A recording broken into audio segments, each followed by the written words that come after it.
الشيطان الرجيم بسم الله الرحمن الرحيم والسماء والطارق وما أدراك ما الطارق النجم الثاقب إن كل نفس لما عليها حافظ فلينظر الإنسان مما خلق من ماء دافق يخرج من بين الصلب والترائب إنه على رجعه لقادر يوم تبلى السرائر فما له من قوة ولا ناصر والسماء ذات الرجع والأرض ذات الصدع إنه لقول فصل وما هو بالهزل إنهم يكيدون كيدا وأكيد كيدا فمهل الكافرين أمهلهم رويدا صدق الله العلي العظيم.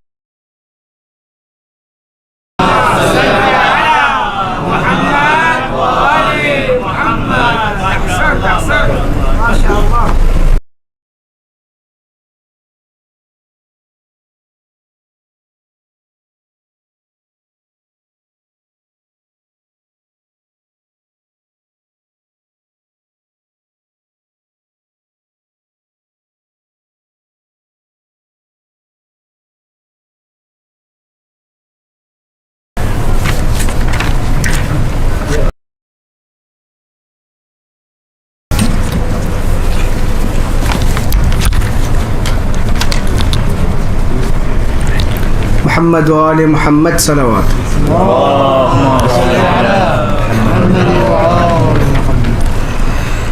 قاسم تیری قربانی پہ رب کی رضا روتی رہی. قاسم تیری قربانی پہ رب کی رضا روتی رہی. تیری یتیمی دیکھ کر تیری یتیمی دیکھ کر خاک شفا روتی رہی. قاسم تیری قربانی پہ رب کی رضا روتی رہی. ٹکڑے ہوا لاشا تیرا قاسم یتیم مجتبی. ٹکڑے ہوا لاشا تیرا قاسم یتیم مجتبی. ماتم کیا سادات نے ماتم کیا سادات نے کرب و بلا روتی رہی. قاسم تیری قربانی پہ رب کی رضا روتی رہی. رو رو کے کرتی تھی فغاں مارا گیا قاسم جوان. رو رو کے کرتی تھی فغاں مارا گیا قاسم جوان. کرب و بلا کے دشت میں کرب و بلا کے دشت میں ماں کی صدا روتی رہی، قاسم تیری قربانی پہ رب کی رضا روتی رہی۔ گورے سے جب قاسم گرا، تقسیم جب لاشا ہوا، گھوڑے سے جب قاسم گرا، تقسیم جب لاشا ہوا، خیموں میں تھا ماتم بپا، خیموں میں تھا ماتم بپا، آلے ابا روتی رہی، قاسم تیری قربانی پہ رب کی رضا روتی رہی۔ فروا کے دل میں آس تھی، دیکھوں گی قاسم کی خوشی، فروا کے دل میں آس تھی، دیکھوں گی قاسم کی خوشی، گٹری میں لاشا دیکھ کر، گٹری میں لاشا دیکھ کر، ماں کی دعا روتی رہی، قاسم تیری قربانی پہ رب کی رضا روتی رہی۔ خیموں میں جب گٹری کھلی، برپا قیامت ہو گئی، خیموں میں جب گٹری کھلی، برپا قیامت ہو گئی، ٹکڑے نظر آئے جو ہی، ٹکڑے نظر آئے جو ہی، سجدے میں ماروتی رہی، قاسم تیری قربانی پہ رب کی رضا روتی رہی۔ لرزی زمین کا پا فلک، قاسم ہوا پامال جب، لرزی زمین کا پا فلک، قاسم ہوا پامال جب، جواد سر کو پیٹ کر، جواد سر کو پیٹ کر، رن میں رضا روتی رہی، قاسم تیری قربانی پہ رب کی رضا روتی رہی۔ ہاں تیری یتیمی دیکھ کر، تیری یتیمی دیکھ کر، خاک شفا روتی رہی، قاسم تیری قربانی پہ رب کی رضا روتی رہی۔ اور محمد و آل محمد صلوات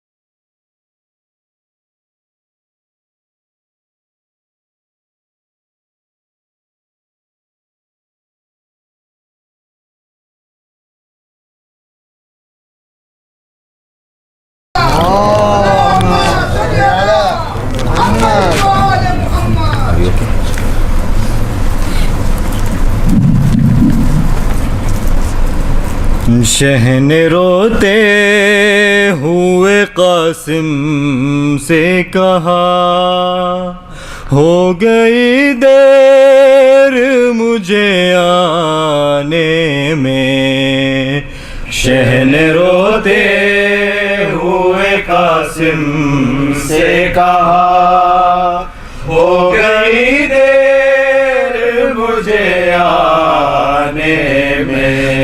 سے شرمندہ ہے بیٹا یہ چچا، ہو گئی دیر مجھے آنے میں، شہن روتے ہوئے قاسم سے کہا، ہو گئی دیر مجھے آنے میں۔ کل 72 تھے گرے قلب حسن کے ٹکڑے، ہے ہزاروں میں یہاں تیرے بدن کے ٹکڑے، آج پھر مارا گیا بھائی میرا، ہو گئی دیر مجھے آنے میں، شہن روتے ہوئے قاسم سے کہا، ہو گئی دیر مجھے آنے میں۔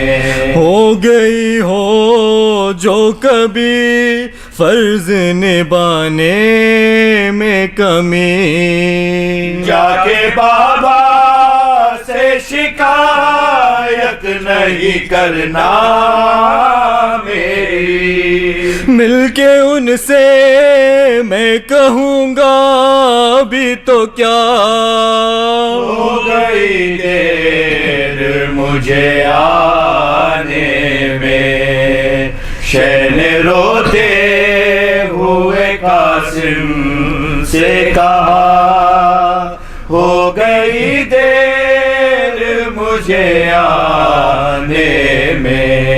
باریاں لے کے عدو گوروں کو دوڑاتے رہے، اور میں تجھے کو بچا پایا نہ پامالی سے، تو صداؤں پہ صدا دیتا رہا، ہو گئی دیر مجھے آنے میں، شہن روتے ہوئے قاسم سے کہا، ہو گئی دیر مجھے آنے میں۔ کاش مقتل میں جو کچھ پہلے میں آیا ہوتا، آج بیٹا میرے بھائی کا بھی زندہ ہوتا، کیسے فروا سے کہوں گا میں بلا، ہو گئی دیر مجھے آنے میں، شہن روتے ہوئے قاسم سے کہا، ہو گئی دیر مجھے آنے میں۔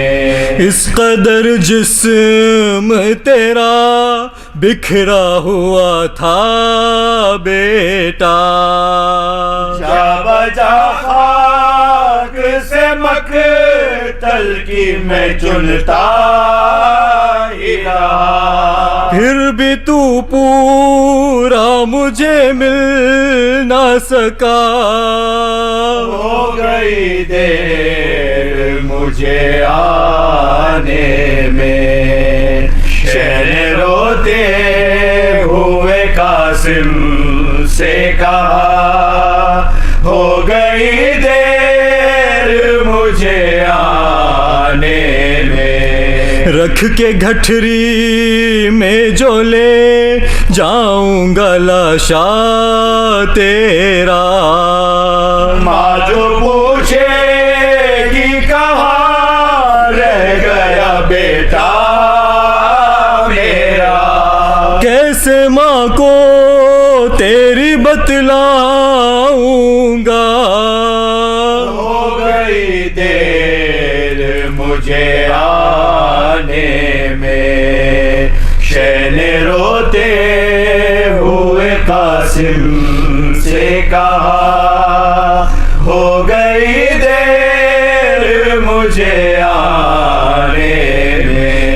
से शर्मिंदा है बेटा ये चचा, हो गई देर मुझे आने में, शहने रोते हुए कासिम से कहा, हो गई देर मुझे आने में।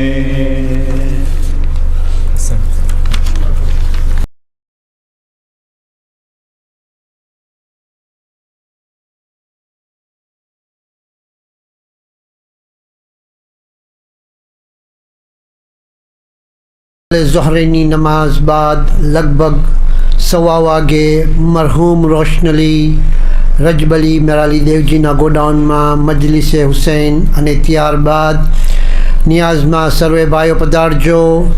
ट्रांसपोर्ट अत्रे जेफरी स्पोर्ट्स क्लब थी मली शकसे 1 वाग्या थी।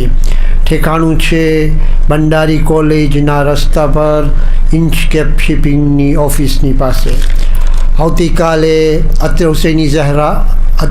हुसैनी ज़हरा में मजलिस अने नियाज ने इंसाफ देवा बाद महफिल अब्बास में हज़रत अब्बास अलैहिस्सलाम नी शहादत नी मखसूस नी मजलिस में सर्वे भाईओ पधारजो। अहसंत। Muhammad salawat. Mu'minin, please come forward and keep the middle line empty. Bar Muhammad wa ali Muhammad salawat. Allahumma salli ala Muhammad.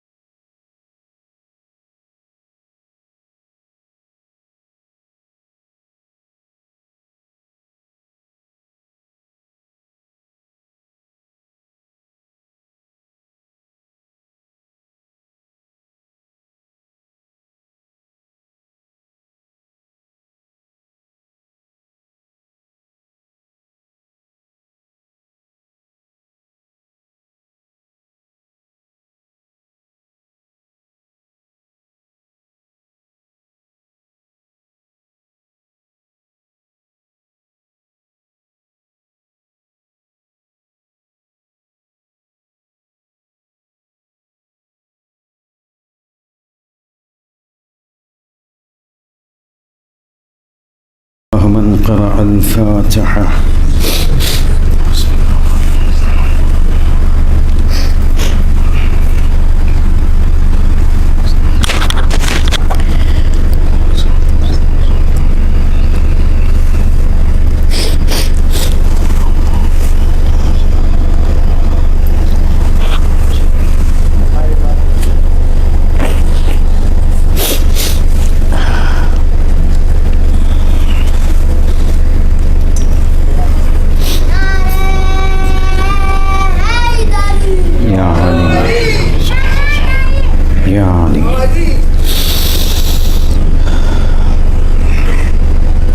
أعوذ بالله من الشيطان الرجيم. بسم الله الرحمن الرحيم.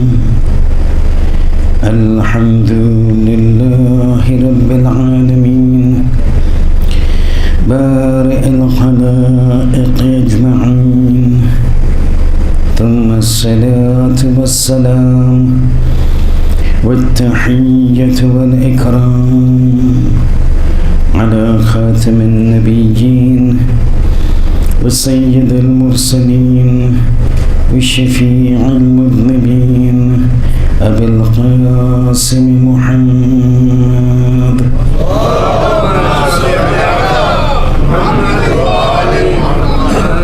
وعلى آله الطيبين الطاهرين المعصومين المظلومين، لا سيما على الإمام المنتظر وحجة الله الثاني عشر ابن العسكري المنتظر، ولعنة الله على أعدائهم أجمعين من الآن إلى قيام يوم الدين. أما بعد، فقد قال الله سبحانه وتعالى كتابه الكريم القرآن الحكيم بسم الله الرحمن الرحيم إن في خلق السماوات والأرض واختلاف الليل والنهار لآيات لأولي الألباب. صلوات.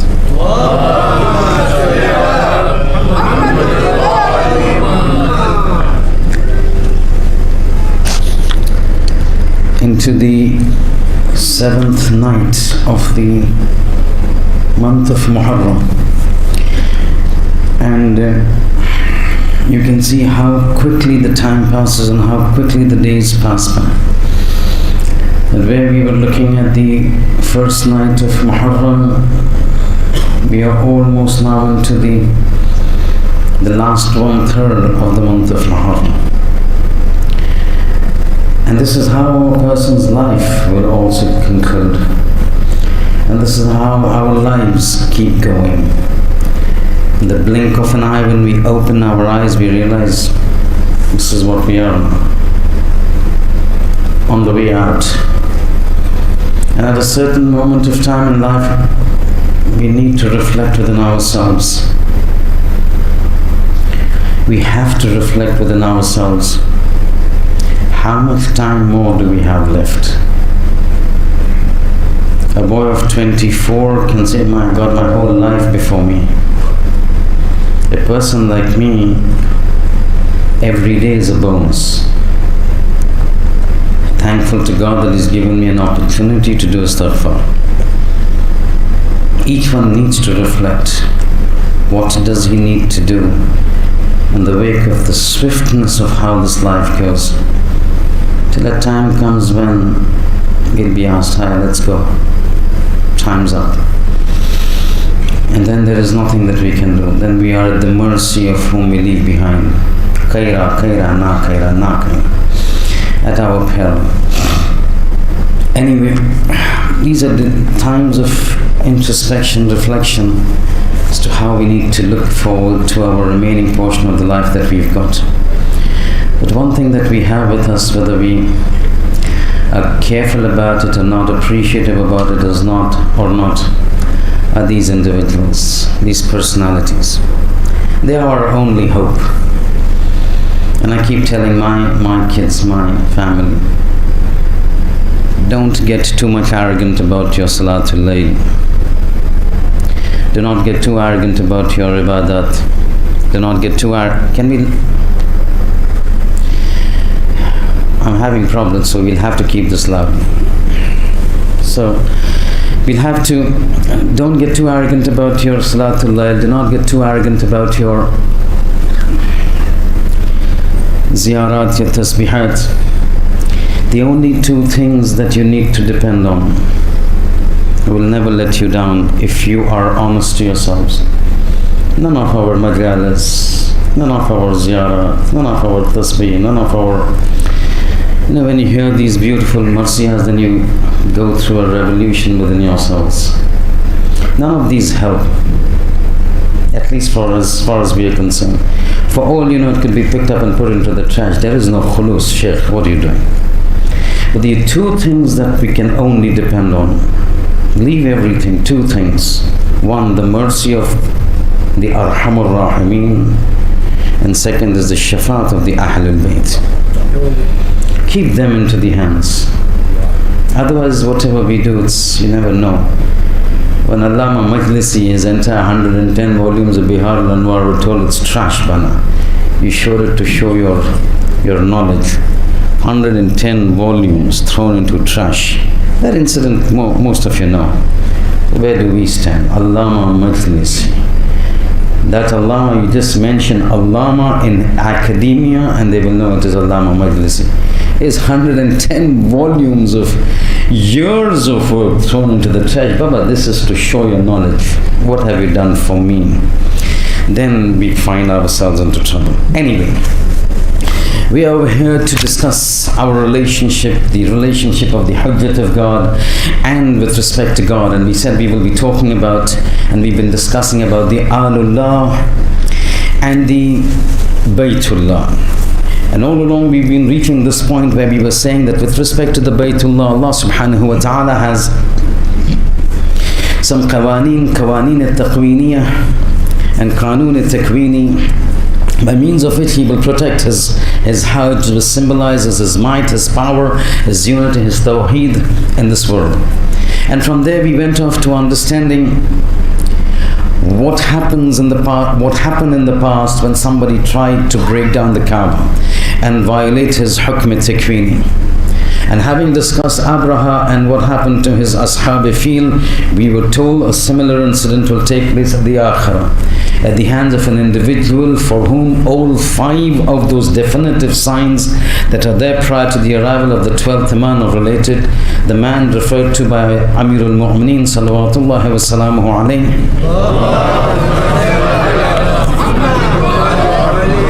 in his letter to Muawiyah as a man Mayshumun mal'oonun fadhun ghalidun naza'allahu min qalbihi ar-ra'afatu wa rahmah. A man cruel, tyrannical, who does not have an iota of ra'afat, kindness and mercy, compassion in his heart.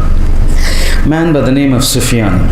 And last night we discussed his characteristic, his lineage, till we reached a point where he's now beginning his global mission to dominate the world. And just to bring us up tonight, because tonight we're going to the point where now that hukm al-takwini of God is intended to be violated, and God says that will never happen as long as I am there, which is eternal and ever. Min al-abad, min al-azal ila al-abad. At that time, we had said Sufyani, with all his paraphernalia, would have his entire strategy divided into 3 phases. The first stage would be the time when he would rise up to take over Sham. And you remember the tradition of the 6th Imam, when he says that entire duration, this fitna of Sufyani, which plays such an integral part in the arrival and the reappearance of the 12th Imam, is a duration of 15 months. And the Imam himself breaks it up of 6 months and 9 months. Around 6 months from the time he starts out to take control of Sham, leading up to the reappearance of the 12th Imam, the dhuhur of the 12th Imam. 6 months before the dhuhur of and we explain the difference between dhuhur and qiyam.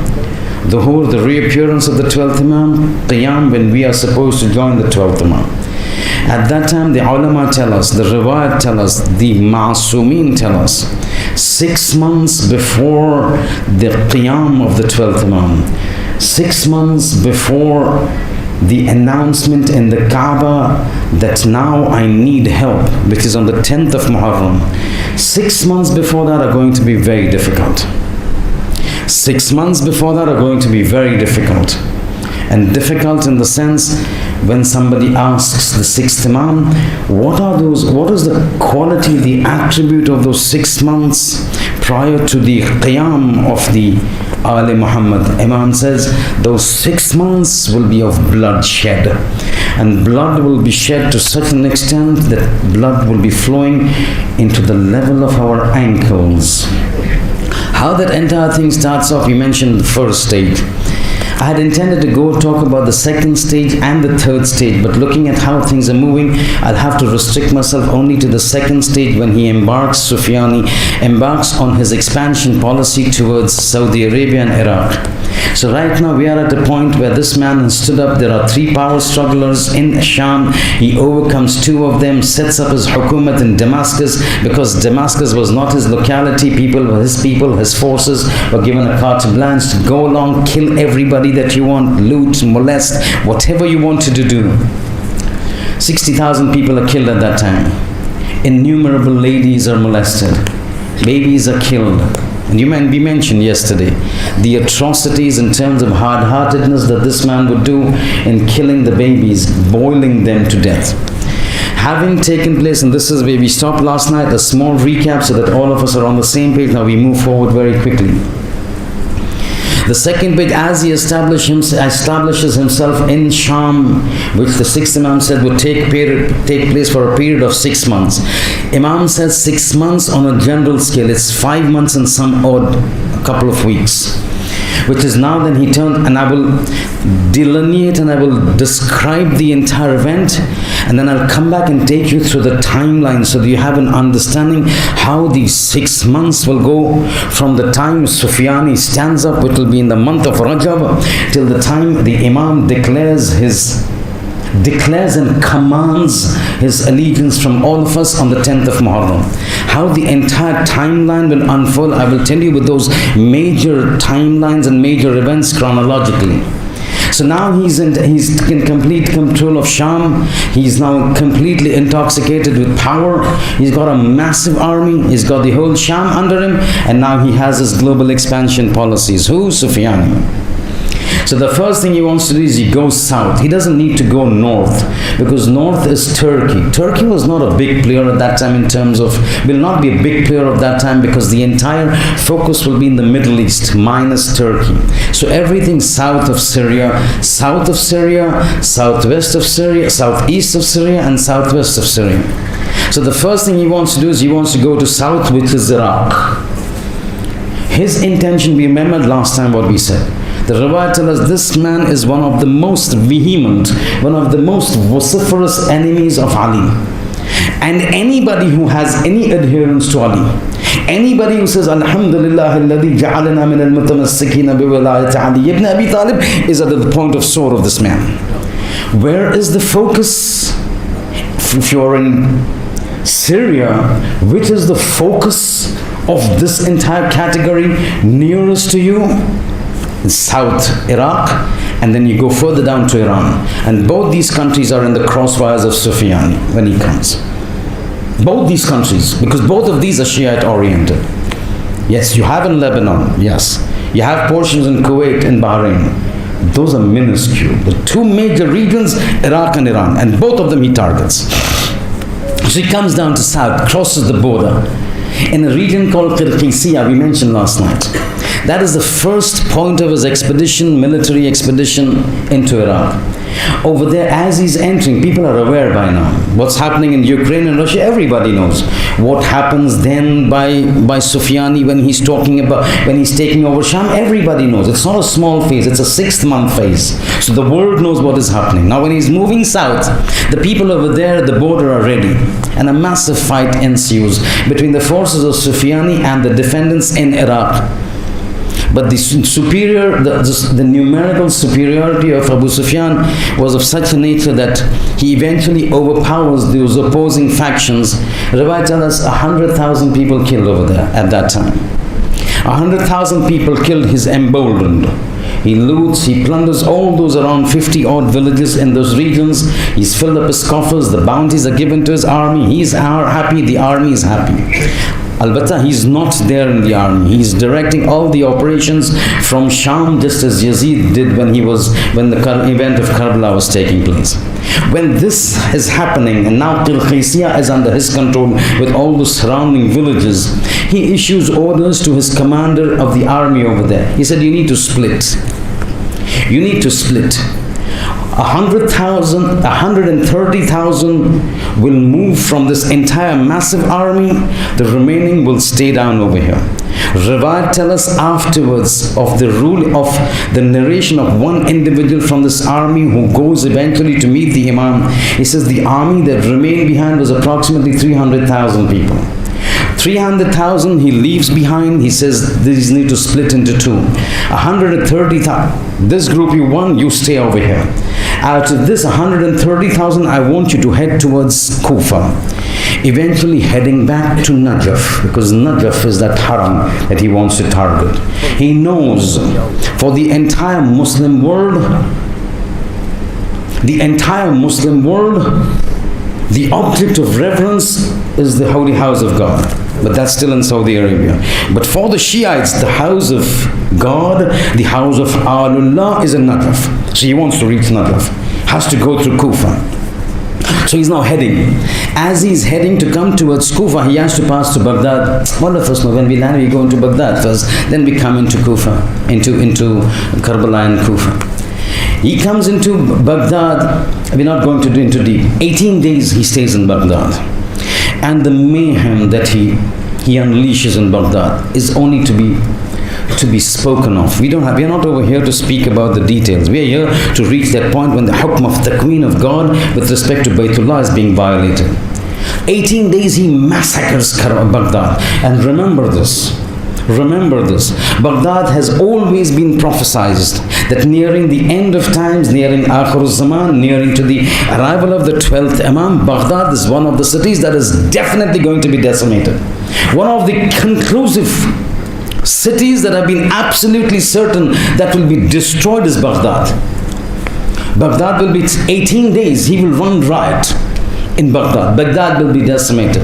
He then moves towards Kufa, enters into Kufa with his army.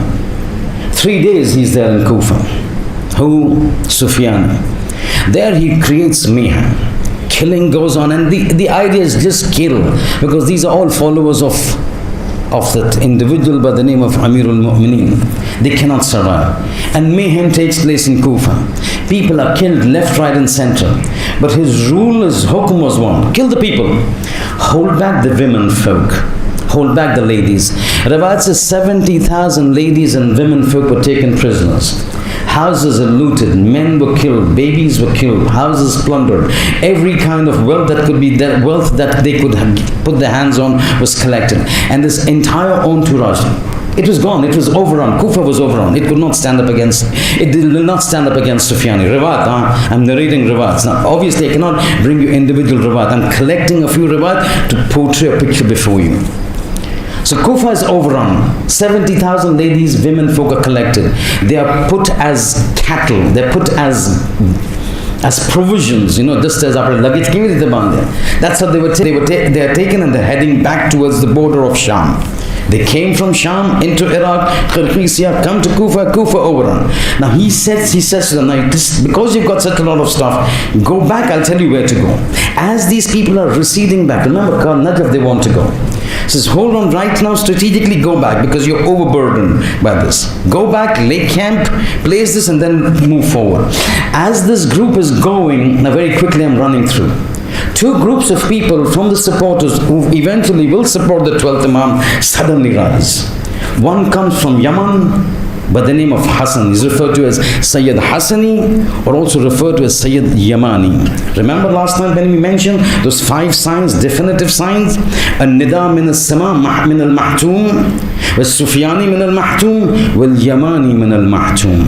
It says before the arrival of the 12th Imam, the Dhuhur of the 12th Imam, Yamani has to stand. He's called Yamani because he will come from Yaman. He's called Sayyid Yamani because he's from the lineage of the Holy Prophet. He's also referred to as Sayyid Hassani because Hassan is his name. This individual will rise up. Very mukhlis, muttaqi. Riwayat says when he comes to know what happens in Kufa, he falls sick. He develops a temperature. This is what Sufyani has done. He takes an army. This cannot be tolerated. We have to go forth. So he takes off. Simultaneously from Khurasan, another individual by the name of Khurasan, the Riwayat tells us Khurasani, he brings his army. And together they meet and they merge. Says this cannot be tolerated. We need to take after, and those women folk, they need to be recovered. So these 2 armies gather together and they go behind this army that has just overrun Kufa. This army is retreating, this army is following them. At a certain region before the border of Syria, they meet together and there's a battle.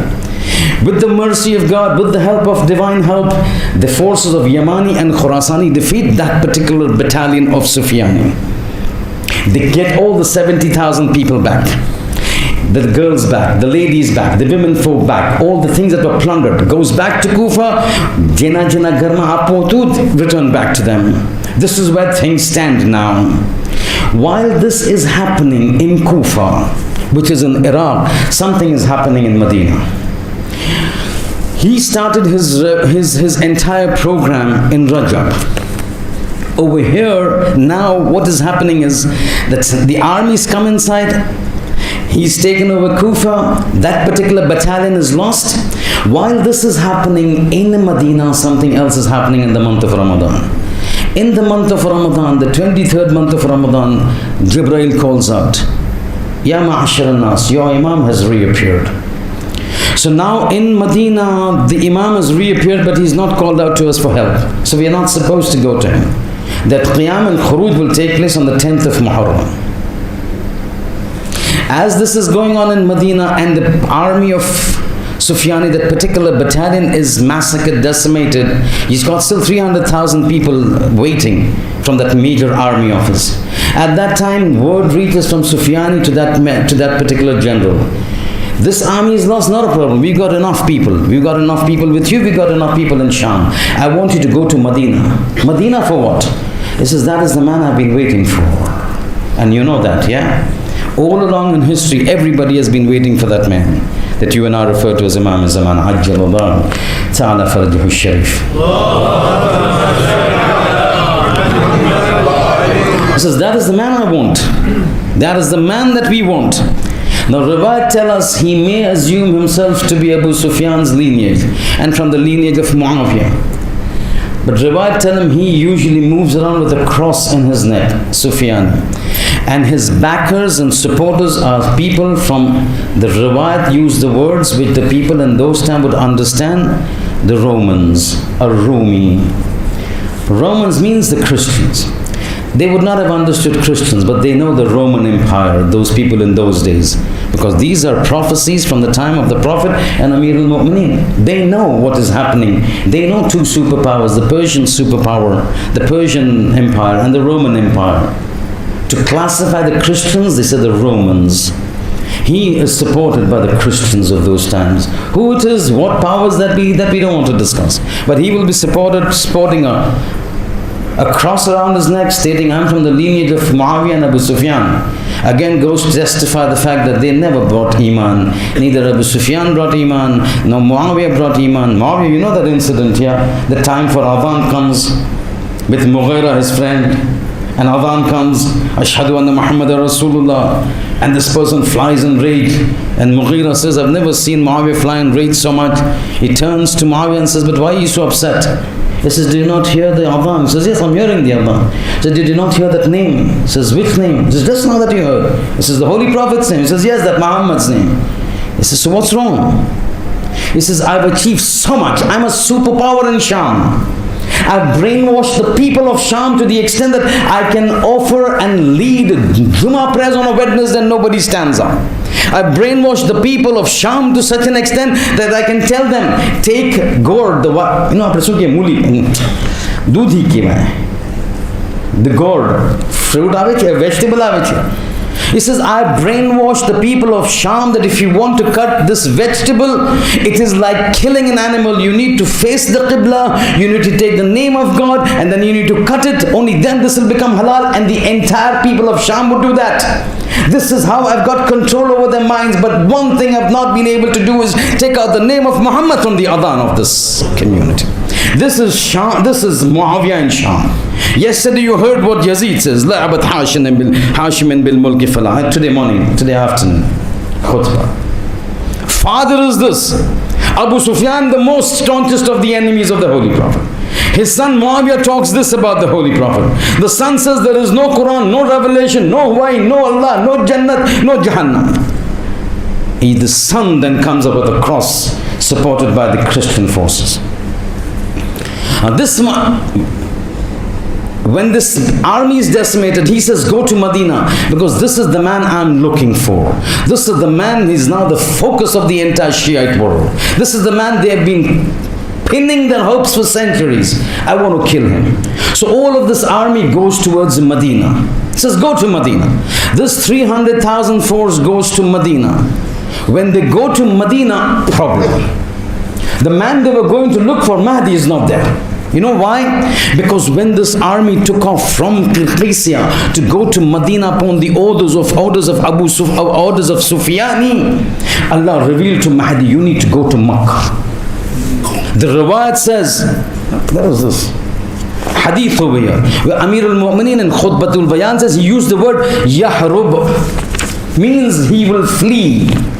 Allah will say, go from here. It's just like the Holy Prophet migrated from Makkah to Medina.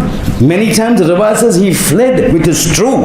And fleeing is not bad. If you are saving yourself for a bigger cause, it is absolutely necessary. Just as Imam Hussein went from Makkah to Kufa, on the way to Kufa, then to Karbala. Why? Because he wanted to save his life not being killed in Makkah. Why? Was he scared of that? No, it would have served no purpose. He had to save his life in Makkah so that he could get killed in Makkah, in Karbala, so that people like you and me, 1400 years, sit over here crying over him.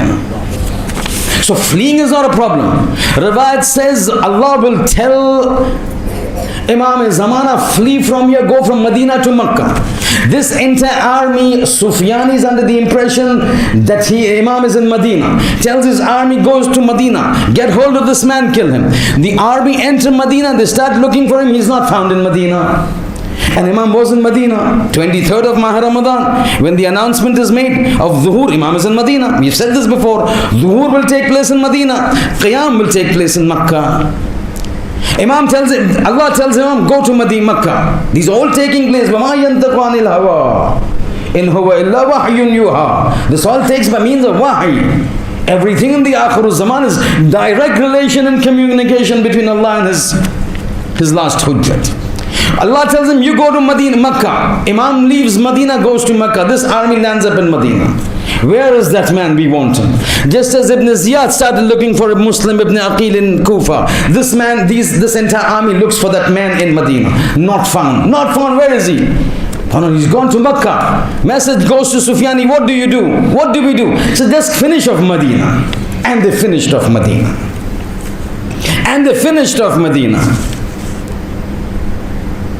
Ransacking, murdering, killing, name it, molesting, everything. Narrated by one of their individuals. I will narrate the tradition if I have the time. 3 days complete mayhem. This man himself says, we entered into the masjid in the Kharrabna al-Madina. Those who know Arabic, Kharrabna, we destroyed Medina. We entered into the Masjid al-Nabi, destroyed Masjid al-Nabi. The member of the Holy Prophet, Kharrabna al-Mimbar. These are the words of the riwayat of that man who's then going and telling Imam what they did in Medina. It says, Kharrabna al-Madina, we destroyed Medina. Kharrabna al-Masjid al-Haram, we destroyed Masjid al-Haram. Kharrabna Mimbar al-Rasul, we destroyed the Mimbar of Rasul. Warith comes from the word waratha. Waratha means dung. So we left our cattle inside Masjid al-Nabi to destroy the Masjid al-Nabi and divide it by their faces and urine.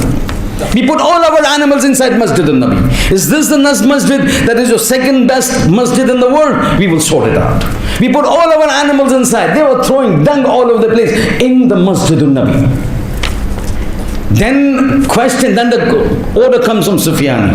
Did you find him? No. Says, you've destroyed this place. Yes. Go to Makkah. Get hold of this man. By now the information had reached that Imam now is in Makkah. Now this entire group goes from Medina heading towards Makkah. And this is where now the hukm takwini comes. Because when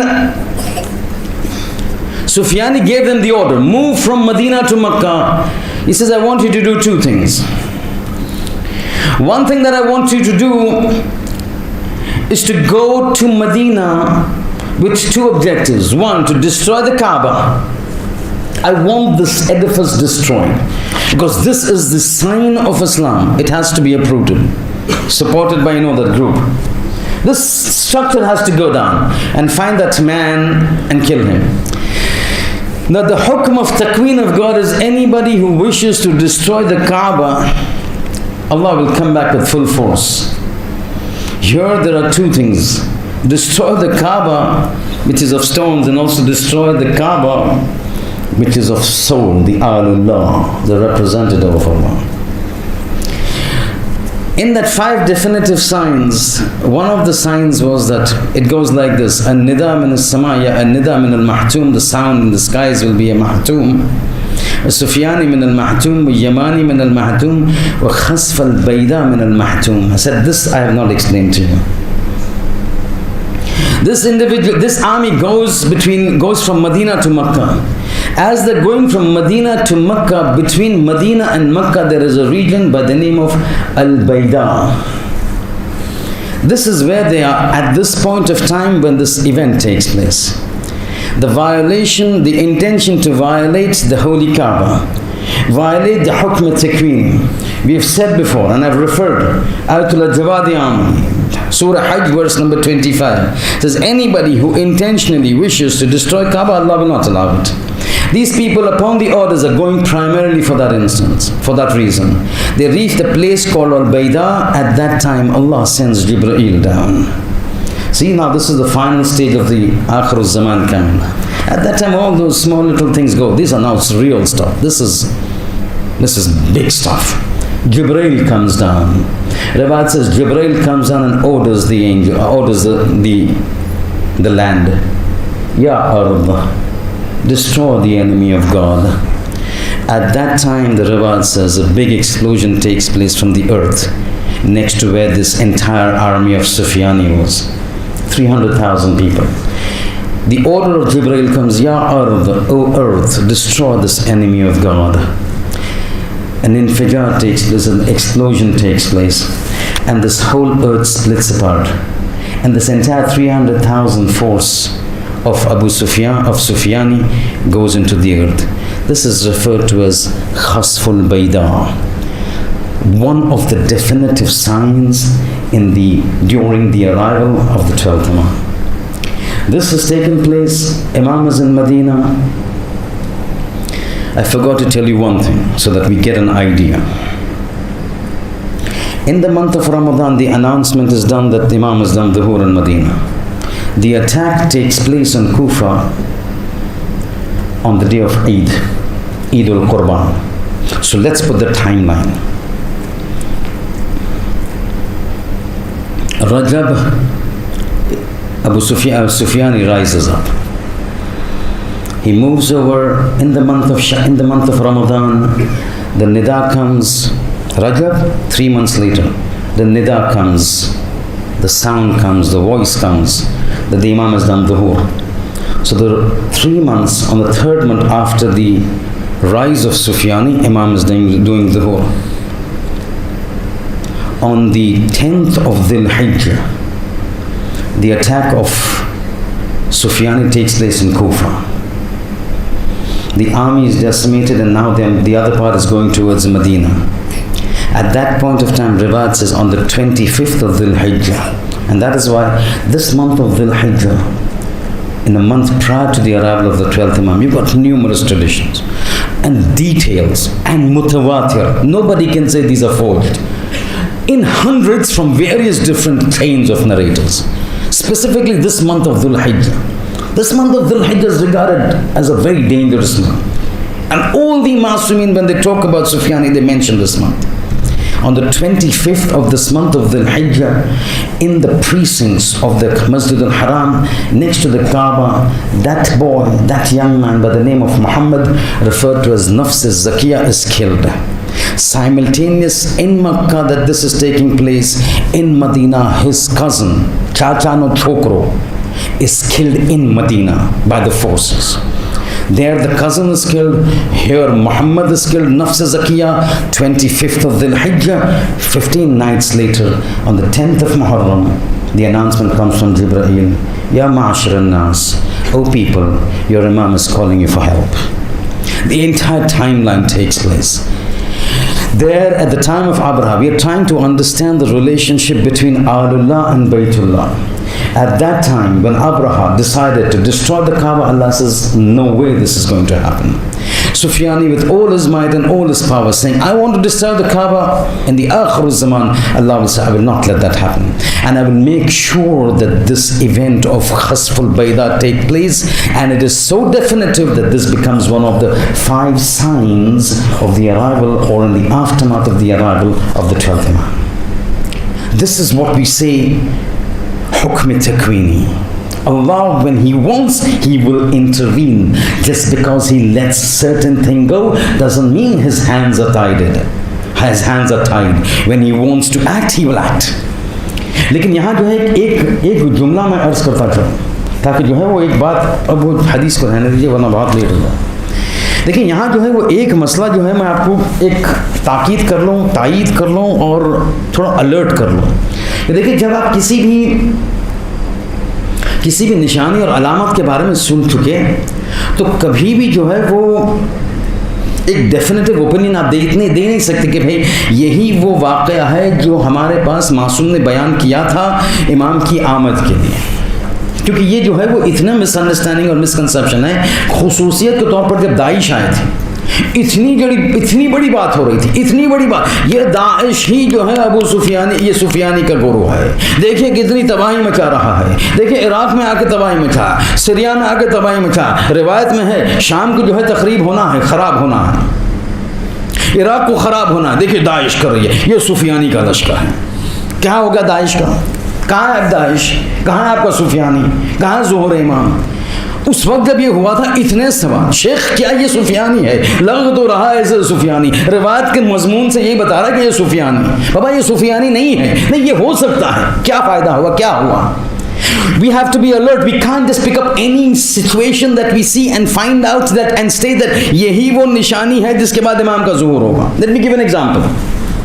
دیکھیں ملاحم میں امام زمانہ کے ظہور کے سلسلے میں بہت ساری روایت اور علامت ہیں. اس میں ایک علامت جو ہے وہ یہ ہے، متعدد روایت بیان کرتی ہیں کچھ شہروں کے سلسلے میں کہ کچھ شہر یقیناً تباہ ہونے والے ہیں. یقیناً تقریباً 20 شہروں کا نام ہے، 20 cities کہ آخر الزمان میں خراب ہونا ہی ہے، ڈسٹروائے ہونا ہی ہے. They will be annihilated.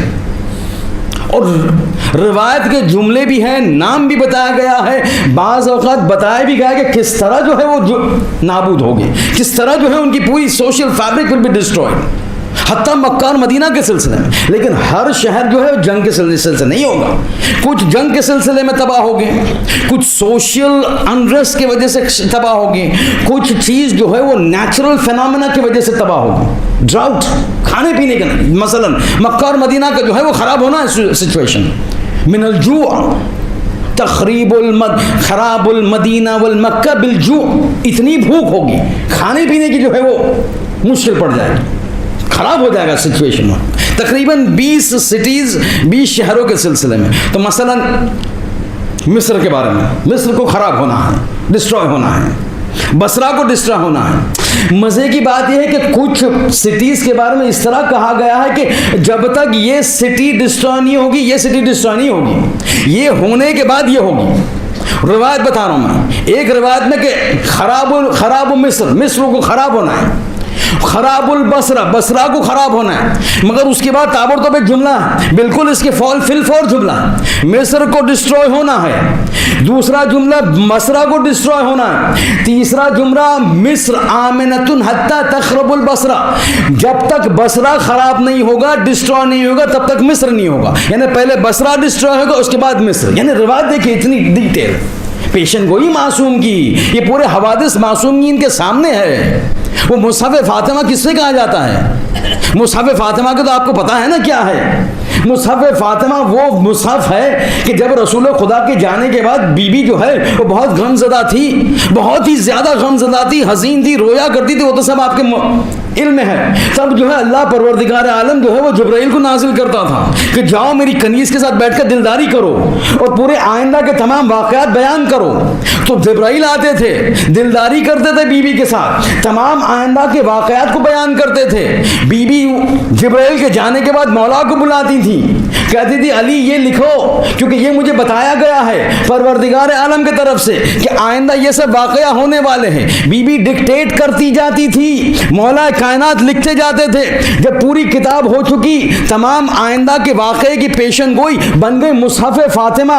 ہر امام کے بعد سے دوسرے امام تک یہ کتاب یقیناً جاتی ہے. یہاں تک روایت ہے کہ امام زمانہ کے پاس بھی یہ کتاب ہے.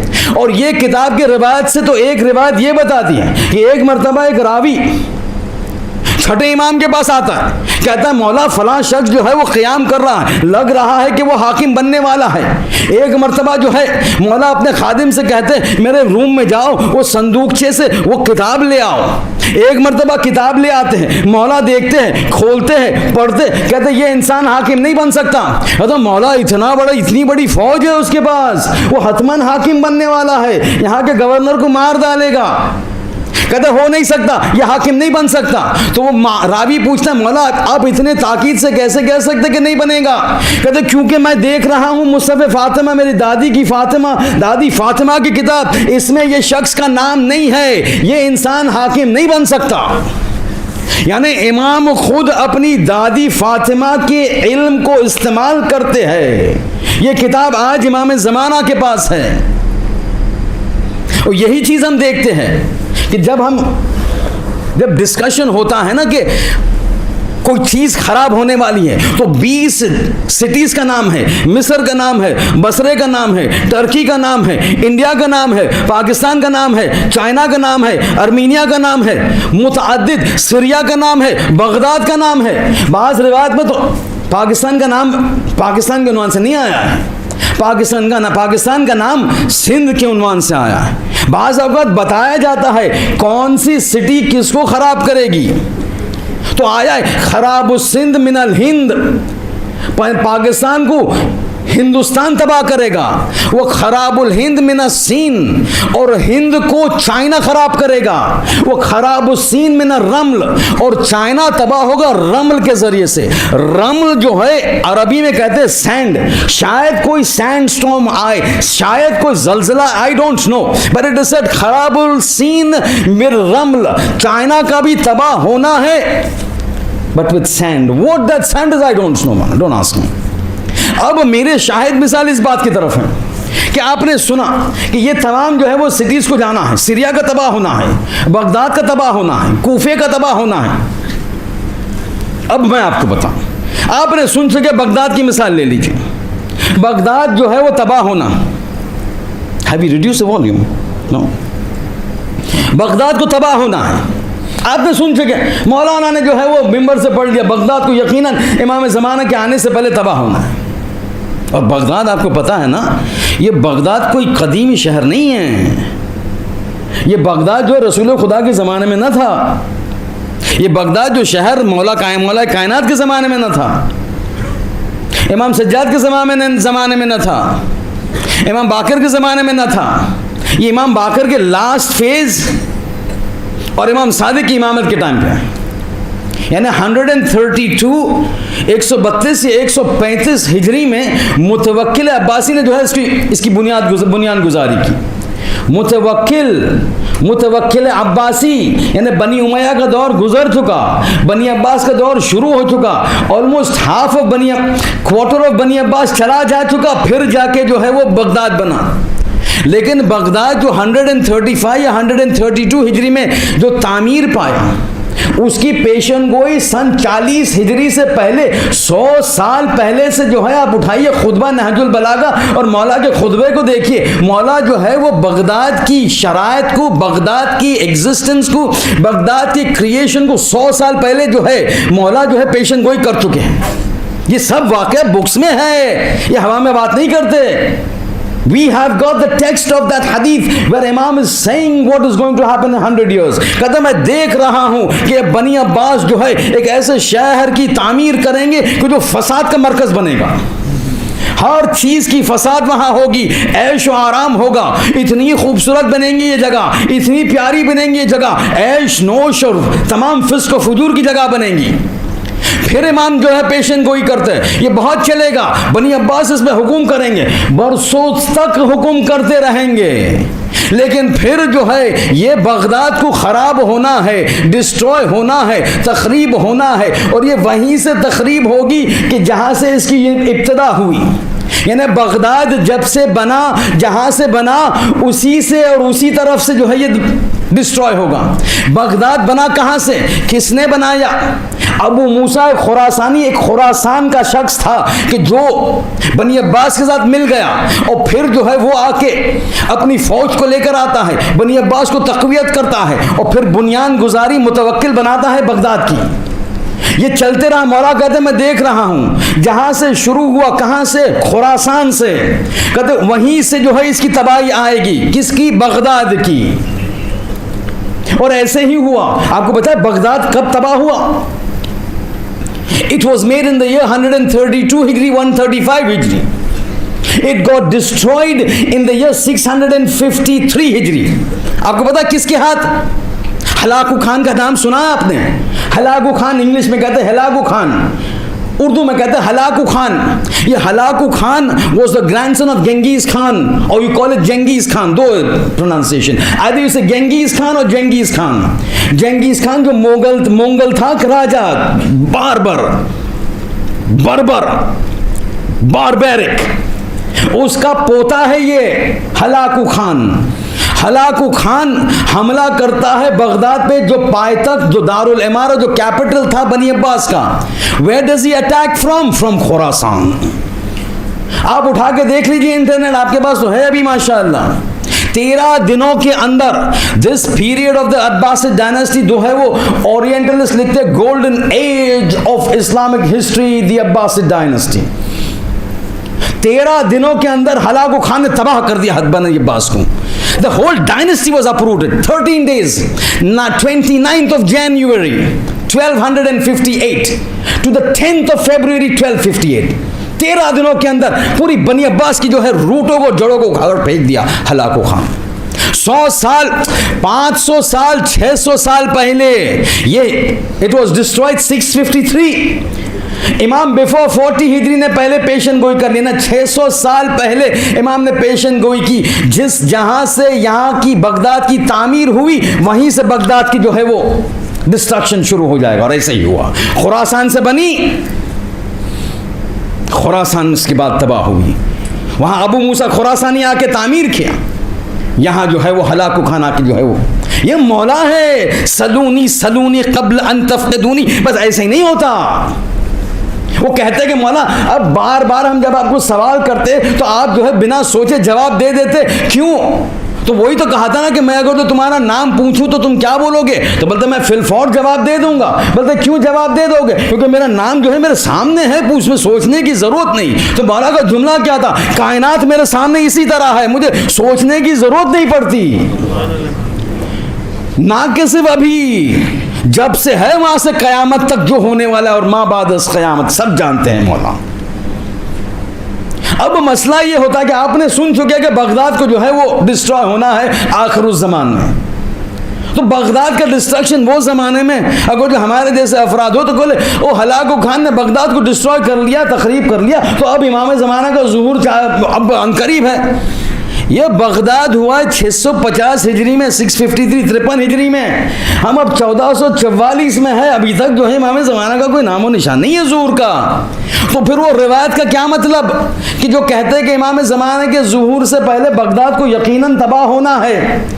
بھائی بغداد کو یقیناً تباہ ہونا ہے، لیکن کون سی تباہی کے بعد امام زمانہ ظہور کریں گے وہ آپ اور ہم نہیں جانتے. کیونکہ جب سے بغداد بنی ہے آج تک تقریباً 5 سے 6 سے 7 بار بغداد جو ہے وہ تخریب ہوا ہے، ڈسٹروائے ہوا ہے متعدد ٹائم پر.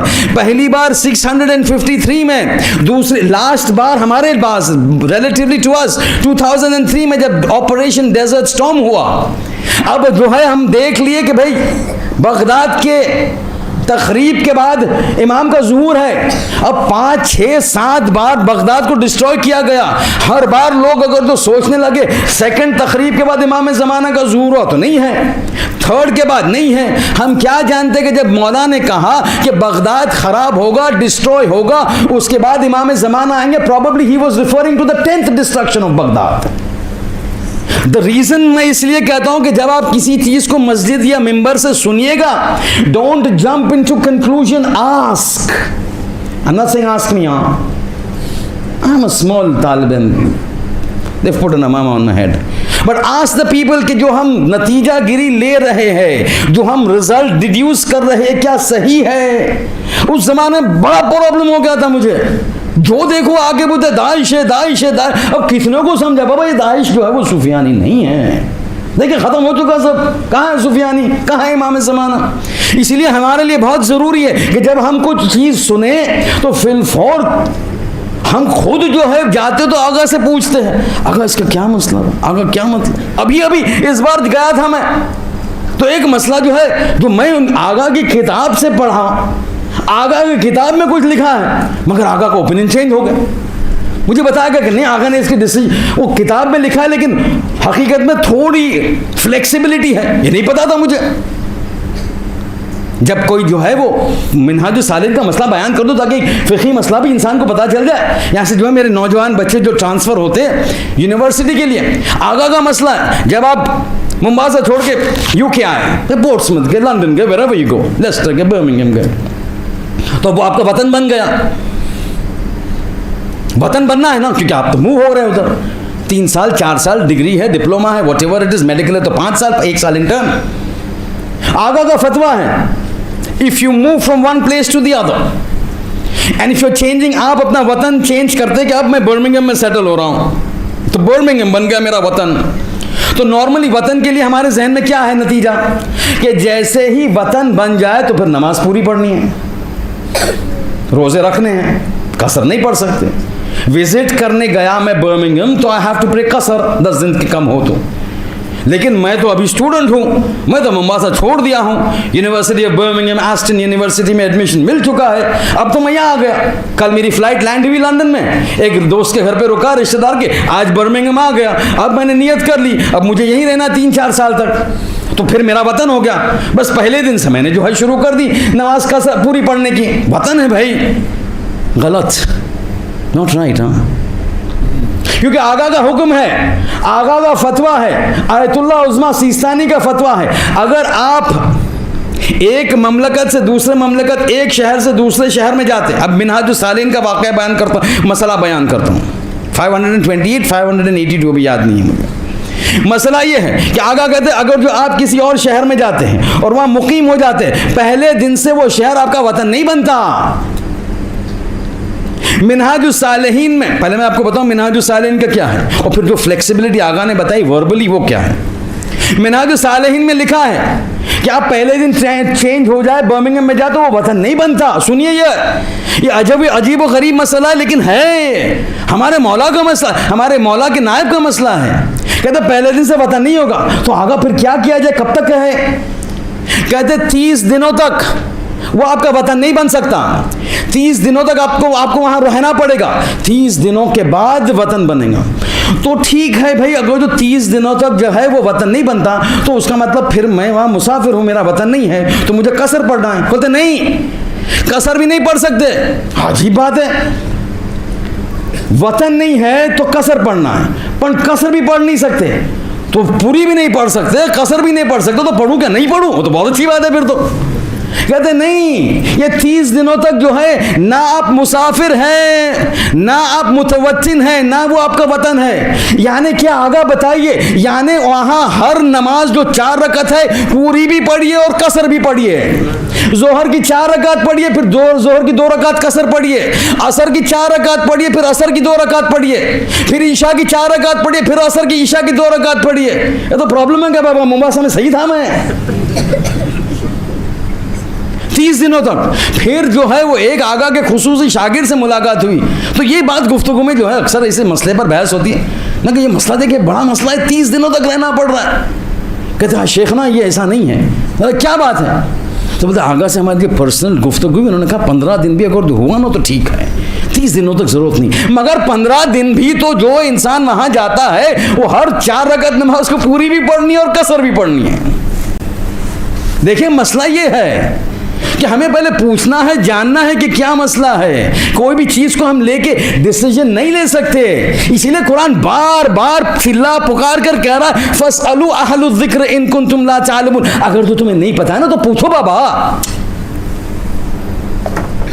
آپ ٹھہرے اکاؤنٹنٹ، آپ ٹھہرے لائر، سولیسیٹر، آپ ٹھہرے کوئی پروفیشنل، آپ کو دین کے بارے میں نہیں پتا، آپ خود اپنا ڈیسیژن لیں گے. پھر ہم آپ کے پاس آتے ہیں بھائی پرسکرپشن کے لے کے ہماری پیٹ دکھتی ہے، ہم تو بھائی آئیبوپروفین لے لیے، تو پھر ہم ہمیں ڈانٹتے ہیں کہ آپ تو ڈاکٹر نہیں، آپ کیسے پرسکرپشن لے سکتے. تو ہم ڈاکٹر نہیں، ہم پرسکرپشن لے تو ہمیں ڈانٹ ملے. آپ عالم نہیں ہیں، آپ پرسکرپشن دے دین کے بارے میں تو سب صحیح، یا تو غلط ہی نا، بات صحیح نہیں ہوئی بات.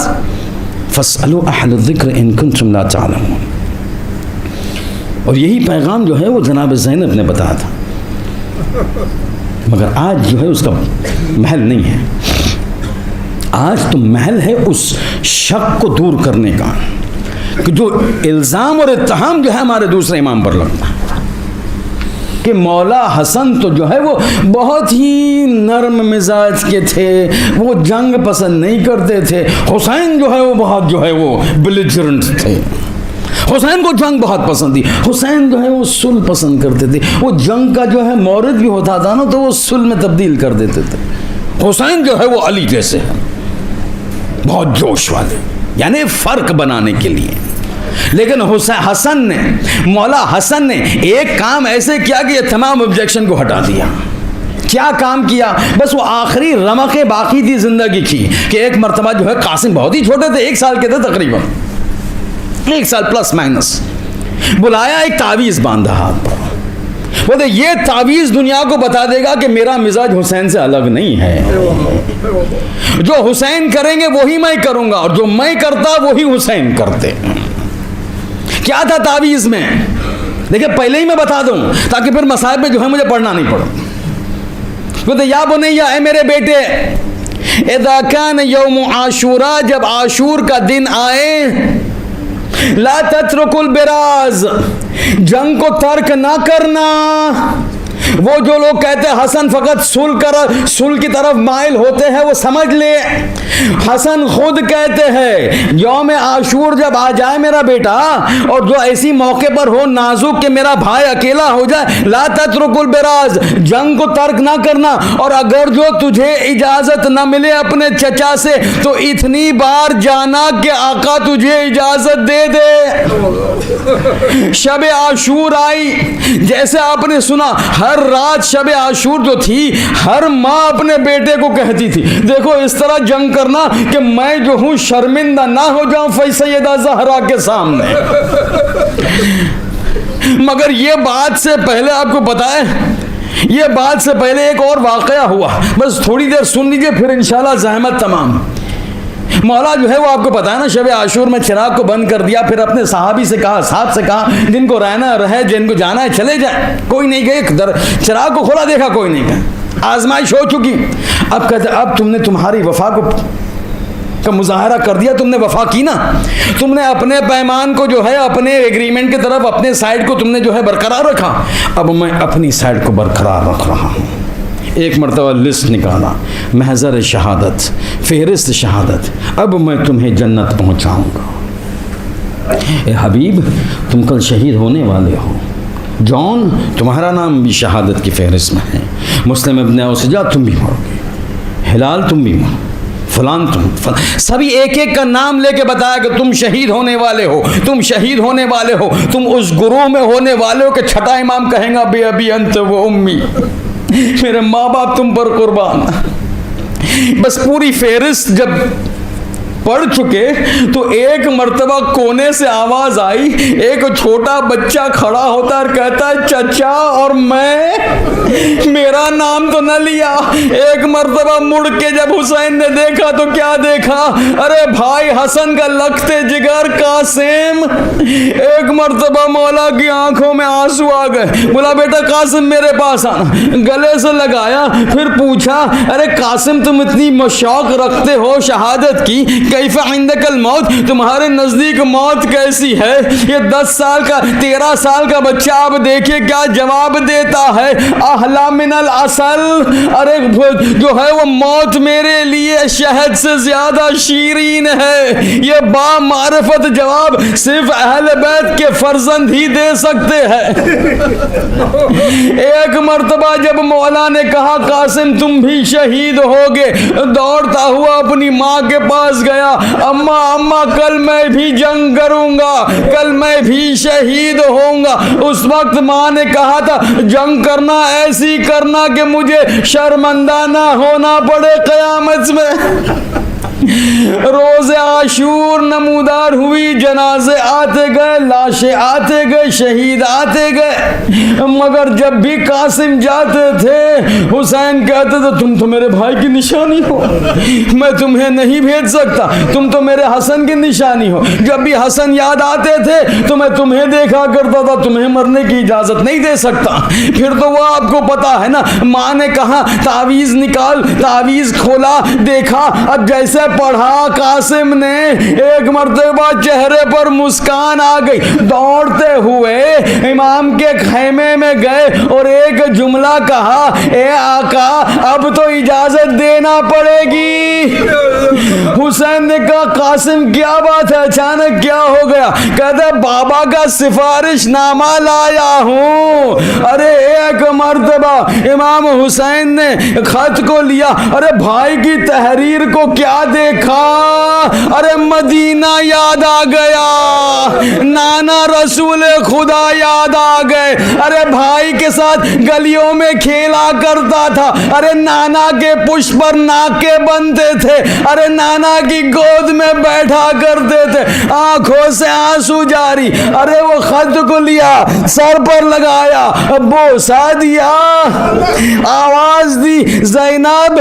زینب آتی ہیں, بھیا آپ نے پکارا؟ کہتا ہمارے جو سٹوریج خیمے ہے اس میں سے وہ صندوق چل لے آؤ بھیا حسن کا.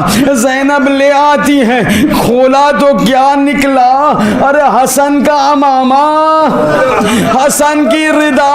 ایک مرتبہ ردا قاسم کے داشانوں پر ڈالی, ایک مرتبہ امامہ پہنایا, اٹھا کر گھوڑے پر بیٹھایا, میں تمہیں قتل کا, میں تمہیں میدان میں لے جاؤں گا. ایسا کر کے خیمے سے نکلے.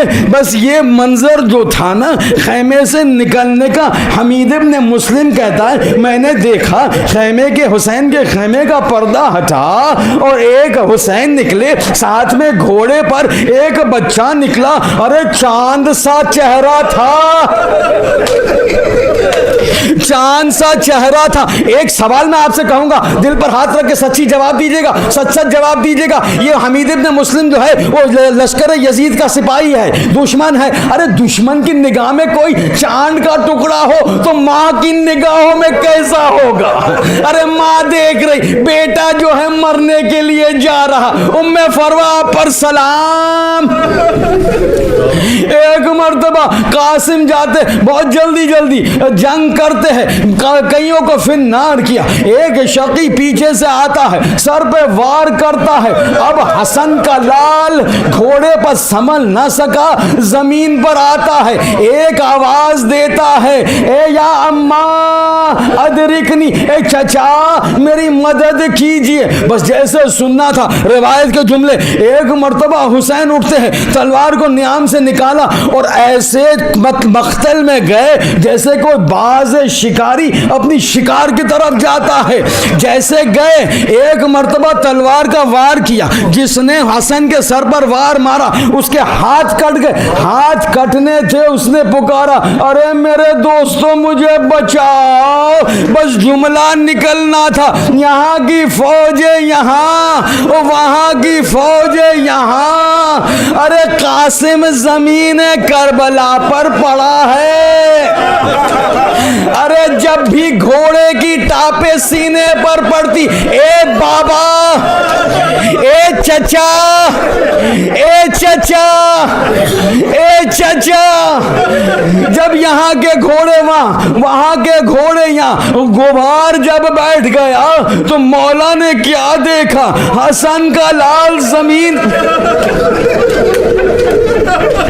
ارے لاشا کہوں کہ ہڈیوں کا ڈھیر.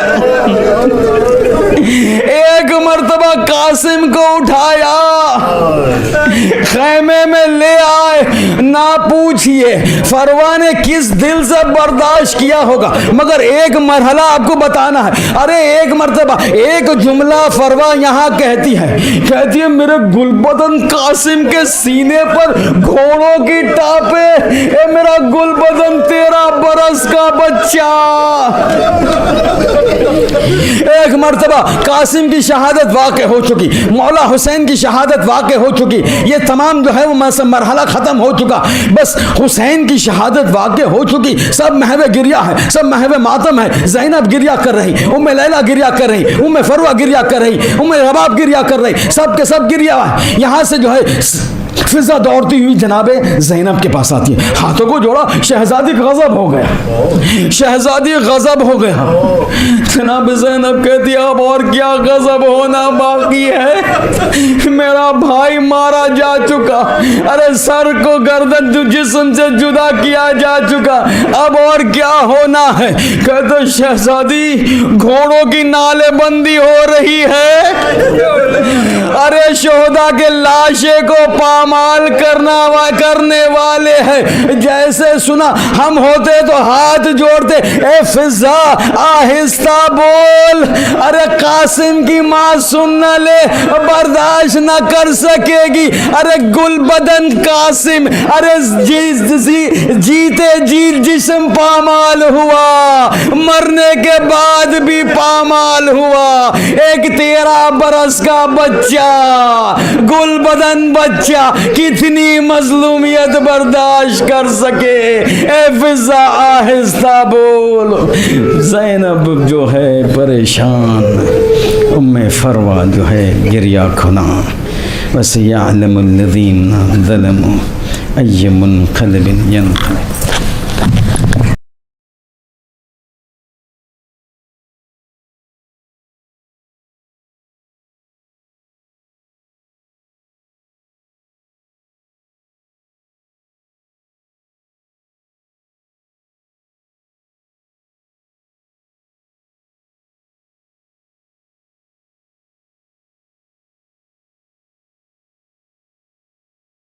کسی شہید کا ایسے بدن نہ ہو ٹکڑے، کسی شہید کا ایسے بدن نہ ہو.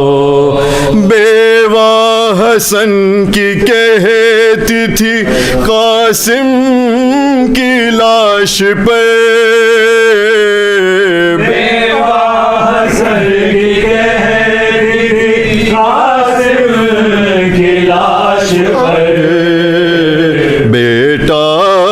کسی کا اس طرح ماں سے جدا نہ ہو. بیٹا کسی کا اس طرح ماں سے جدا نہ ہو. غربت میں یا خدا کوئی صدمہ ملا نہ ہو. غربت میں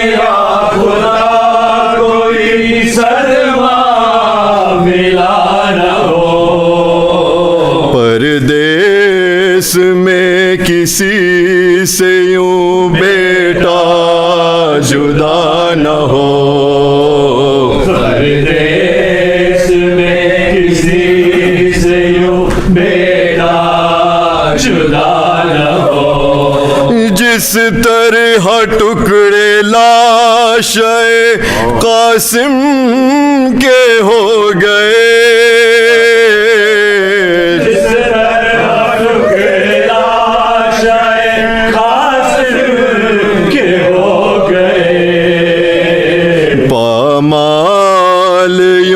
جہان میں لاشا کوئی نہ ہو.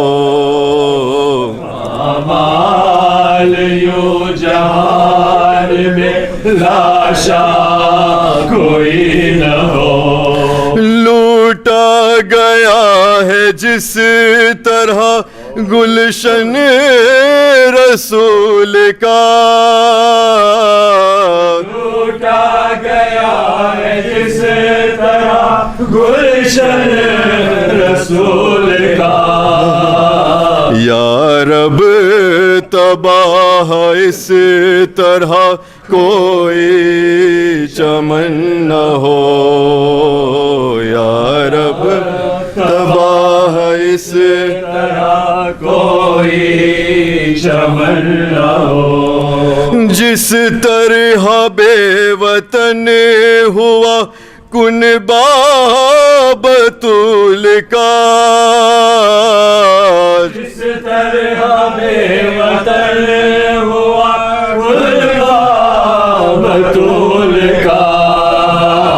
کنبہ کسی غریب کا یوں بے وطن نہ ہو، کنبہ کسی غریب کا یوں بے وطن نہ ہو، سردار انبیاء کے نواسے کے واسطے،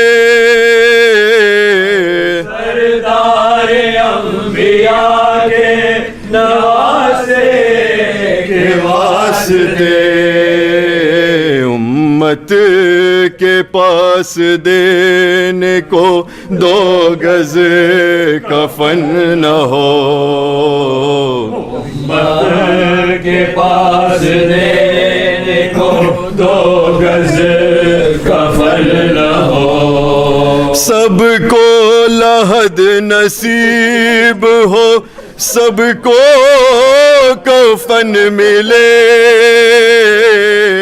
سب کو لحد نصیب ہو، سب کو کفن ملے، افسوس دفن لاشِ شاہ زمن نہ ہو، افسوس دفن لاشِ شاہ زمن نہ ہو، ٹکڑے کسی شہید کا ایسے بدل نہ ہو، ابن حسن کا لاشا پامال ہو چکا ہے،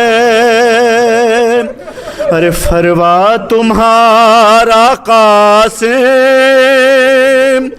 ٹکڑوں میں بٹ چکا ہے، ابن حسن کا لاشا پامال ہو چکا ہے، ابن حسن کا لاشا پامال ہو چکا ہے، ابن حسن کا لاشا پامال ہو چکا ہے، فروا تمہارا قاسم ٹکڑوں میں بٹ گیا ہے، ابن حسن کا لاشا پامال ہو چکا ہے، ابن حسن کا لاشا پامال ہو چکا ہے، سرور بلا رہے ہیں جنگل میں تم کہاں ہو، آواز دے رہا ہے مقتل میں تم کہاں ہو،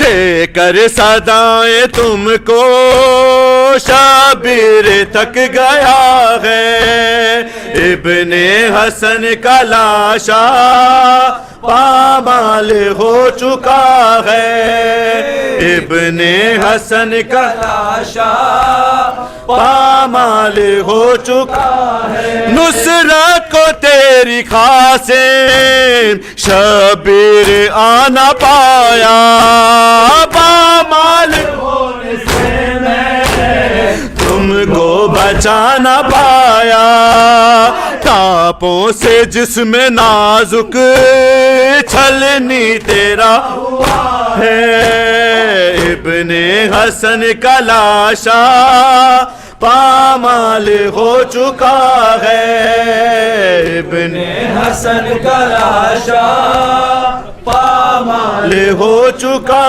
ہے، ابن حسن کا لاشا پامال ہو چکا ہے، آنے سے بیٹا مجھ سے تاخیر ہو گئی ہے، شرمندہ تم سے کیوں ہے شبیر ہو گئی ہے، نصرت کو وقت پر جو سرور نہ آ سکا ہے، ابن حسن کا لاشا پامال ہو چکا ہے، ابن حسن کا لاشا پامال ہو چکا ہے. کیسے اٹھائے سرور قاسم تمہارا لاشا, دیکھ کے تمہارا خستہ ہوئی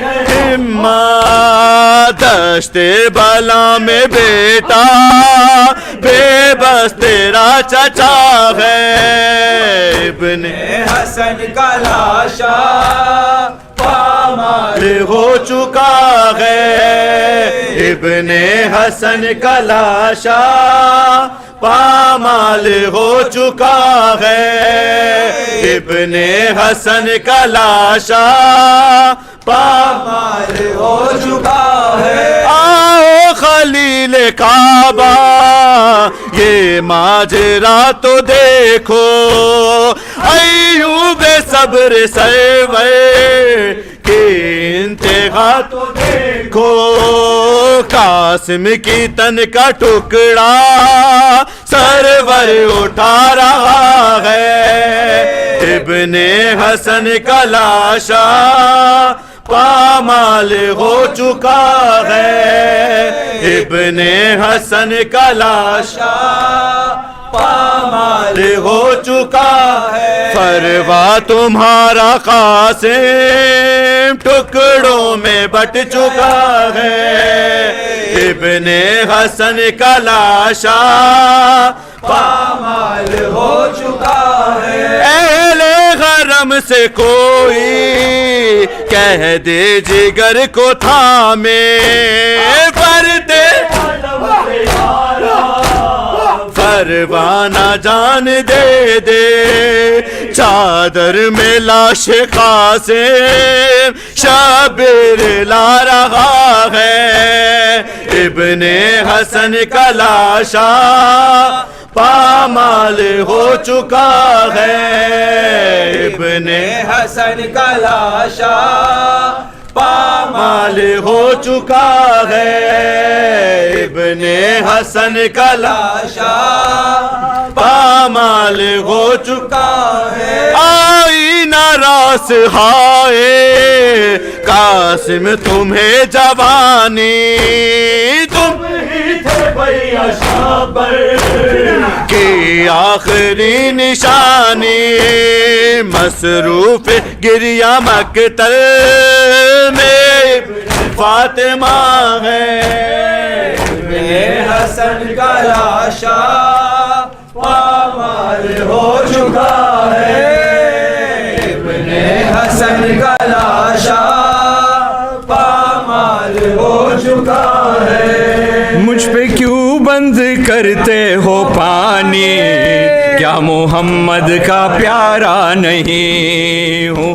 مجھ پہ کیوں بند کرتے ہو پانی, کیا محمد کا پیارا نہیں ہوں. مجھ پہ کیوں بند کرتے ہو پانی, کیا محمد کا پیارا نہیں ہوں. مجھ پہ کیوں بند کرتے ہو پانی, کلمہ گویو محمد کے شامی.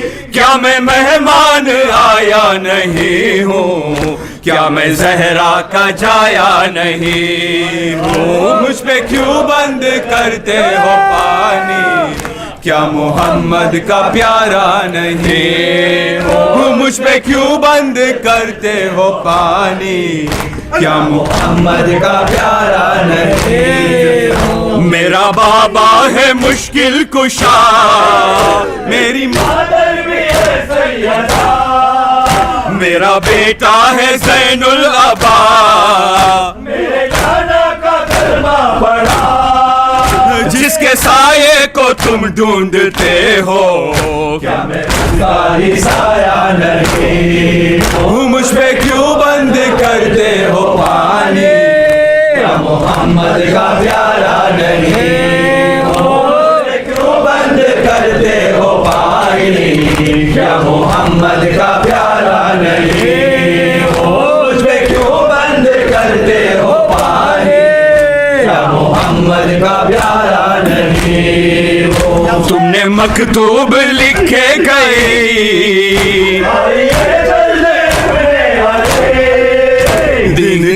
روشنی کم ہوئی،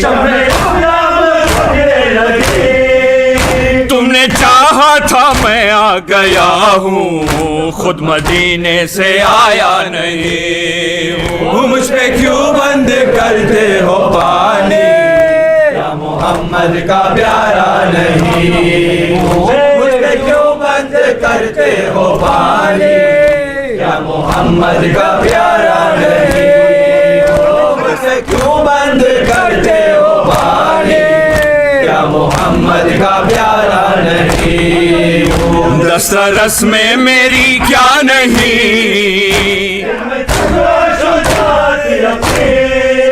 میرے پیروں کے نیچے زمین، میں سردار اہل جنا ہوں، کوئی ٹوٹا ستارہ نہیں ہوں، مجھ پہ کیوں بند کرتے ہو پانی، کیا محمد کا پیارا نہیں ہوں، مجھ پہ کیوں بند کرتے ہو پانی، کیا محمد کا پیارا نہیں ہوں، مجھ پہ کیوں بند کرتے ہو پانی، کیا محمد کا پیارا نہیں ہوں، میری گردن پہ خنجر چلے،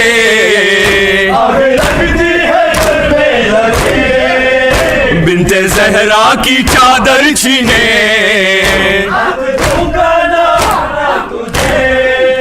ہاتھ میرا یہ دست خدا ہے، گر خدا کا نہیں ہوں، مجھ پہ کیوں بند کرتے ہو پانی، کیا محمد کا پیارا نہیں ہوں، مجھ پہ کیوں بند کرتے ہو پانی، کیا محمد کا پیارا نہیں ہوں، مجھ پہ کیوں بند کرتے ہو پانی، کیا محمد کا پیارا نہیں ہوں، ساتھ زہرا کی ہے بیٹیاں،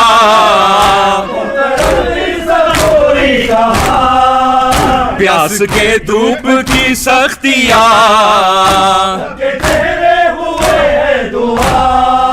اور بیٹیاں فاطمہ کی ہے پیاسی، صرف میں کہیں پیاسا نہیں ہوں، مجھ پہ کیوں بند کرتے ہو پانی، کیا محمد کا پیارا نہیں ہوں، مجھ پہ کیوں بند کرتے ہو پانی، کیا محمد کا پیارا نہیں ہوں، مجھ پہ کیوں بند کرتے ہو پانی، کیا محمد کا پیارا نہیں ہوں، حکم عباس کو دوں اگر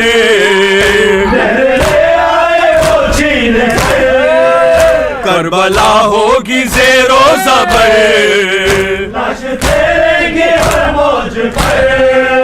میں نہیں چاہتا جنگ کرنا، فوج لڑنے کو لایا نہیں ہوں، مجھ پہ کیوں بند کرتے ہو پانی، کیا محمد کا پیارا نہیں ہوں، مجھ پہ کیوں بند کرتے ہو پانی، کیا محمد کا پیارا نہیں ہوں، مجھ پہ کیوں بند کرتے ہو پانی، کیا محمد کا پیارا نہیں ہوں، گونجی حلمن کی ایسی صدا،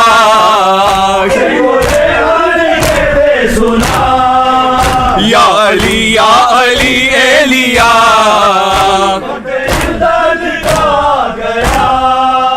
میرے بچے بھی لگتے ہیں پیاسے، پھر بھی کیا مسکرایا نہیں ہوں، مجھ پہ کیوں بند کرتے ہو پانی، کیا محمد کا پیارا نہیں ہوں، مجھ پہ کیوں بند کرتے ہو پانی، کیا محمد کا پیارا نہیں، قاسم ارمان کا لاش ہے لاشا حسین، قاسم ارمان کا لاتے ہے لاشا حسین، پیٹو سر لہذا لاتے ہے لاشا حسین، قاسم ارمان کا لاتے ہے لاشا حسین، قاسم ارمان کا لاتے ہے لاشا حسین، پیٹو سر لہذا لاتے شاہ حسین، مدر قاسم قاسم نے لاش پہ رو کر کہا آ گئی تم کو قضا لاتے ہیں لاشا حسین قاسم ارمان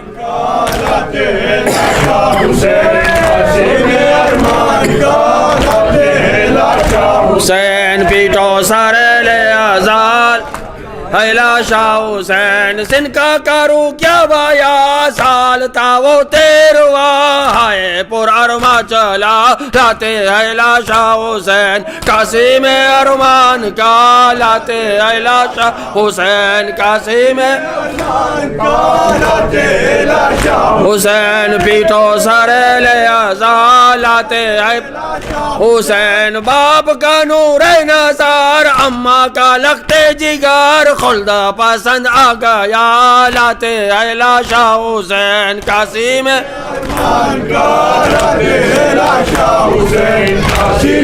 مان کا لاتے ہیں لاشا حسین پیٹو سر لہذا لاتے ہیں حسین اماں سے رخصت طلب کیوں نہیں ہوتے ہو سب کیا ہوا تم کو بلا لاتے ہیں لاشا حسین قاسم لاتے ہیں قاسم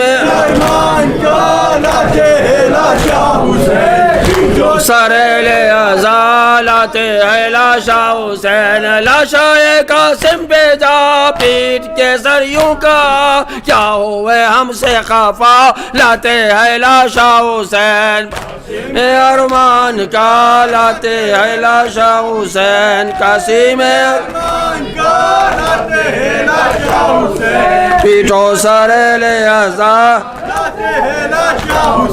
عباس عمو جانم من آب نمی خواهم عباس عمو جانم من آب نمی خواهم سکای شهیدانم من آب نمی خواهم عباس عالم دارم سکای یتیمانم بمونی صبح یارم من آب نمی خواهم عباس عمو جانم من آب نمی خواهم عباس عمو جانم من آب نمی خواهم سکای شهیدانم من آب نمی خواهم عباس عالم دارم سکای یتیمانم بمونی صبح یارم من آب نمی خواهم عباس عمو جانم من آب نمی خواهم عباس عمو جانم من آب نمی خواهم سکای شهیدانم من آب نمی خواهم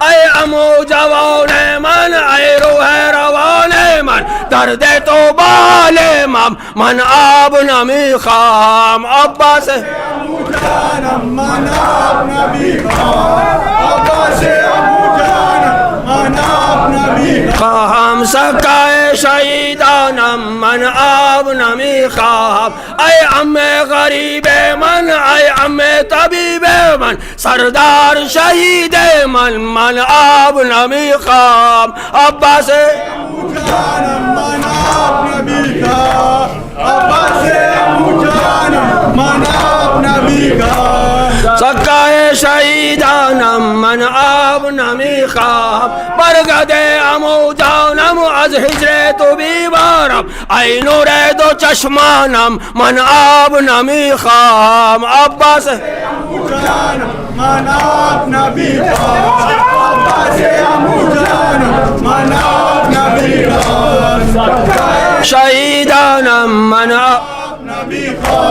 ای شیاب زنسار بر سبت پیامبر در این عزا و ماتم ای شیاب زنسار بر سبت پیامبر در این عزا و ماتم ای زینب ناچار ای عبید بیمار ای سکینه زار ای شیاب زنسار بر سبت پیامبر در این عزا و ماتم نوا حسینا سر جدا حسینا بی اکربا حسینا ای شیعہ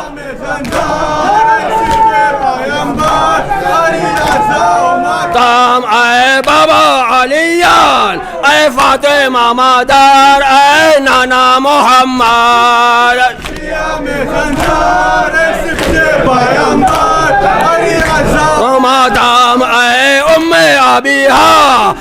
عصمت کبرا اے فاطمہ زہرا اے شیعہ ازا و ماتام اے قاسم ارما اے اکبر جوا اے اصغر معصوم اے شیعہ و ماتام اے احمد مختار ہم حیدر کرار ہم آزادار اے شیعہ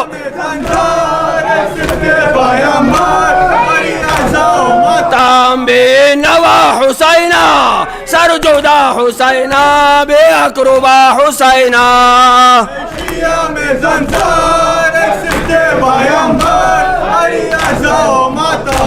حسین امام مظلوم و ویلا حسین شہید کربلا و ویلا آید بدشت کربلا و ویلا کہ شب جناب فاطمہ و ویلا حسین امام مقتول و ویلا حسین قتیل الابرار و ویلا اکبر نوجوان چشد و ویلا اصغر معصوم چشد و ویلا عباس علم دارم چشد و ویلا حسین امام مظلوم و ویلا حسین شہید کربلا و ویلا یا حسین یا حسین یا حسین یا حسین یا حسین یا حسین یا حسین یا حسین یا حسین یا حسین یا حسین یا حسین یا حسین یا حسین یا حسین یا حسین یا حسین لبیک یا حسین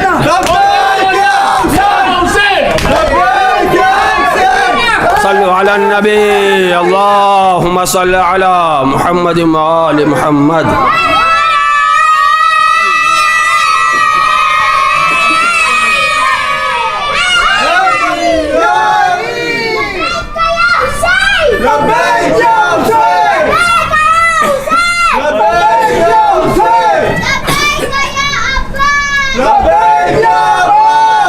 مرحبا مرحبا الارواح المومنین والمومنات رحم اللہ سورۃ المبارکۃ الفاتحہ.